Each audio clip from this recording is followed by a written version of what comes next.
ડાંગ જિલ્લાના સાપુતારા ખાતે નવનિર્મિત મકાનોનો લોકાર્પણ કાર્યક્રમ યોજાયો હતો। આ અવસરે કેબિનેટ મંત્રી નરેશ પટેલના અધ્યક્ષસ્થાને નવનિર્મિત શાળા સંકુલ તથા એકલવ્ય મોડેલ રેસિડેન્શિયલ સ્કૂલ, ગારખડીના છાત્રાલય અને સ્ટાફ ક્વાર્ટર્સ મળી અંદાજે ₹35 કરોડના ખર્ચે નવનિર્મિત મકાનોનું લોકાર્પણ કરાયું હતું।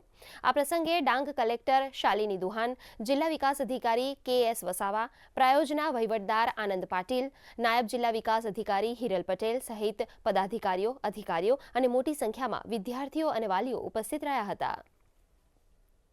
આ બંને જગ્યાએની બંને સંસ્થા 34 કરોડ 68 લાખ રૂપિયાના ખર્ચે દીકરીઓની હોસ્ટેલ, સ્ટાફ ક્વાર્ટર્સ, આ બંને સુવિધાઓ ખૂબ સારી રીતે મળી શકે એ પ્રકારના ખૂબ ભવ્ય મકાનોનું નિર્માણ થયું છે। એનો વિધિવત રીતે અમે આજે ખુલ્લા મૂક્યા છે। ખૂબ મોટી સંખ્યામાં વિદ્યાર્થીનીઓ અભ્યાસ કરી રહી છે। પરિણામ પણ ખૂબ સારું છે।